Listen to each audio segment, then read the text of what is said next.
আজকে আমি দুটো বিষয়ে কথা বলবো, সেটা হচ্ছে কোষ গহ্বর বা ভ্যাকুলস এবং রাইবোজোম। তো ফার্স্ট স্টার্ট করব কোষ গহ্বর বা ভ্যাকুলস কি। এই কোষ গহ্বর বা ভ্যাকুলস উদ্ভিদ এবং প্রাণী দুটো কোষের মধ্যেই দেখতে পাওয়া যায়। উদ্ভিদ কোষে এটা সবথেকে প্রমিনেন্টলি দেখতে পাওয়া যায়। এই কোষ গহ্বর বা ভ্যাকুল উদ্ভিদ বা প্রাণী কোষের সাইটোপ্লাজমের মধ্যে অবস্থান করে।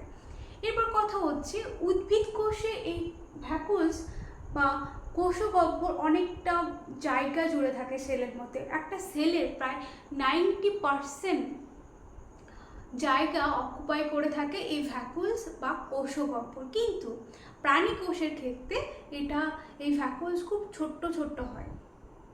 তো দেখি এই কোষ গহ্বর বা ভ্যাকুলস জিনিসটা কি বলেছে। আদর্শ কোষের সাইটোপ্লাজমে আবরণী বেষ্টিত যে সাইটোপ্লাজম বিহীন গহ্বরের মতো অংশগুলো থাকে তাদেরকে কোষ গহ্বর বলে।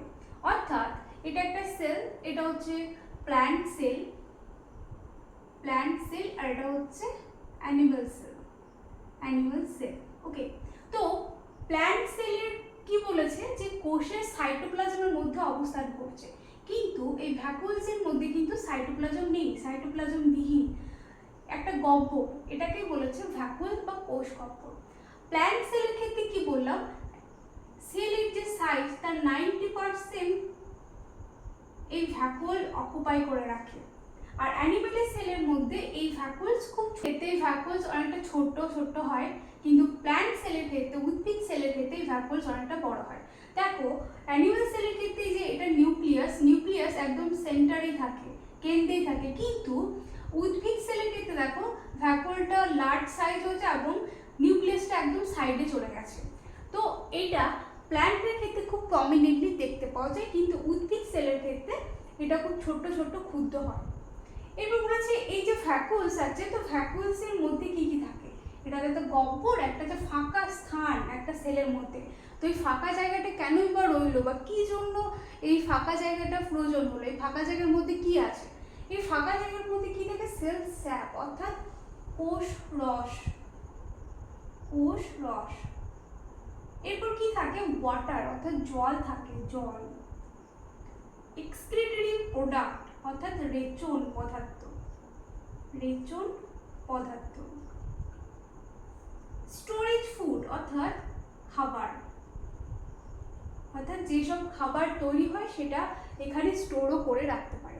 তাহলে কি দেখলাম যে সেল স্যাপ, এইখানে সেল স্যাপ থাকতে পারে, ওয়াটার থাকতে পারে, এক্সক্রিটরি প্রোডাক্ট অর্থাৎ রেচন পদার্থ থাকতে পারে এবং খাবার থাকতে পারে। এরপর এটা প্রাণীদের ক্ষেত্রে এত প্রমিনেন্টলি দেখতে পাওয়া যায় না, কিন্তু উদ্ভিদ সেলের ক্ষেত্রে এটা অনেকটা লার্জ হয়। একটা সেলের আয়তনে প্রায় 90% এই ভ্যাকুল দখল করে রাখে। এই ভ্যাকুলসের তো পর্দা আছে, তো এই পর্দা একক পর্দা, একটাই পর্দা থাকে। এই ভ্যাকুলসের এই পর্দাটাকে বলা হয় টোনোপ্লাস্ট। এই টোনোপ্লাস্ট আমরা কোথায় পেয়েছিলাম, প্লাস্ট মানে হচ্ছে উদ্ভিদ, যেমন হচ্ছে ক্লোরোপ্লাস্ট মানে উদ্ভিদের মধ্যে থাকে। তো এই প্লাস্ট কথাটা এসছে যেটা উদ্ভিদের মধ্যে দেখতে পাওয়া যায়। তো এই টোনোপ্লাস্ট হচ্ছে একক পর্দাযুক্ত, একটাই পর্দাযুক্ত। ভ্যাকুলসের কি কি কাজ আছে এখানে দেখো, যে উদ্ভিদের ক্ষেত্রে রেচনের গুরুত্বপূর্ণ ভূমিকা পালন করা, অর্থাৎ উদ্ভিদের যে আমরা ভ্যাকুলস দেখতে পাই সেখানে কি হচ্ছে, যে রেচন যে পদার্থ উদ্ভিদের এক্সক্রিটরি যে প্রোডাক্ট সেটা হচ্ছে এই ভ্যাকুলসের মধ্যে জমা থাকে। এককোষী প্রাণী অর্থাৎ যারা প্রোটিস্টা, তাদের কোষ গহ্বরে খাদ্য সঞ্চয় থাকে, অর্থাৎ খাদ্য সঞ্চয় করে এই কোষ গহ্বরের মধ্যে তারা রাখে। অ্যামিবাগের যে কন্ট্যাক্টাইল ভ্যাকুলস ফর এক্সক্রিশন, এইটা হচ্ছে ক্রিয়েট করে, কন্ট্যাক্টাইল ভ্যাকুল ক্রিয়েট করে, যেটার মাধ্যমে তারা রেচনের সহায়তা করে। অ্যান্থোসায়ানিন নামক রঞ্জক এই কোষ গহ্বরের মধ্যে থাকে। Anthocyanin one kind of pigments, যেটা ফুলের নীল এবং গোলাপি কালারের জন্য দায়ী। তো এই নীল এবং গোলাপি কালার ফুলের যদি কালারফুল কেন হয়, যাতে পলিনেশন অর্থাৎ পরাগ সংযোগে সাহায্য করে। তাহলে এই অ্যান্থোসায়ানিন নামক রঞ্জকটা এই ভ্যাকুলসের মধ্যে থাকে, যেটা ফুলের নীল এবং গোলাপি রঙের জন্য দায়ী, যেটা পরবর্তী সময়ে যে পলিনেশনের সাহায্য করে। আরেকটা হচ্ছে যে একটা আকার, কোষের যে আকার, সেই আকার কোষের আকার গঠনে সহায়তা করে। এই যে কোষের একটা আকার, তো এই আকারটা বজায় রাখতে সাহায্য করে এই ভ্যাকুলস। তো রাইবোজোম কি? রাইবোজোম সাইটোপ্লাজমের মধ্যে অবস্থান করে। তো রাইবোজোম হচ্ছে রাইবোনিউক্লিওপ্রোটিন দ্বারা গঠিত পর্দাবিহীন সাইটোপ্লাজমীয় কোষীয় অঙ্গাণু হচ্ছে রাইবোজোম। এই রাইবোজোম তাহলে কি দ্বারা গঠিত? রাইবোনিউক্লিওপ্রোটিন অর্থাৎ আরআরএনএ দ্বারা গঠিত, আরআরএনএ প্লাস প্রোটিন দ্বারা গঠিত এই রাইবোজোম। এই রাইবোজোম কি হচ্ছে? পর্দাবিহীন, এর কোনো পর্দা থাকে না। এটা দেখতে কেমন হয়? প্রত্যেক টাইপের রাইবোজোমে দুটো সাব ইউনিট থাকে। একটা হচ্ছে লার্জ সাব ইউনিট,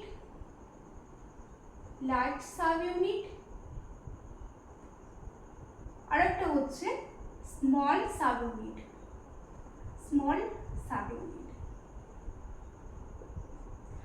ইউক্যারিওটিকের ক্ষেত্রে আমরা 80S, ইউক্যারিওটিকের ক্ষেত্রে আমরা 80S রাইবোজোম দেখতে পাই। 80S রাইবোজোমের মধ্যে যেটা লার্জ সাব ইউনিট সেটা হচ্ছে 60S এবং যেটা স্মল সাব ইউনিট সেটা হচ্ছে 40S টাইপের।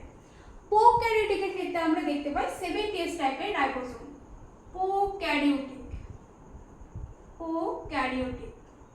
এক্ষেত্রে দেখতে পাই 70S টাইপ অফ রাইবোজোম। এখানে লার্জ সাব ইউনিট 50S এবং স্মল সাব ইউনিট 30S। এই যে S বলছি, এটা হচ্ছে S স্ট্যান্ড ফর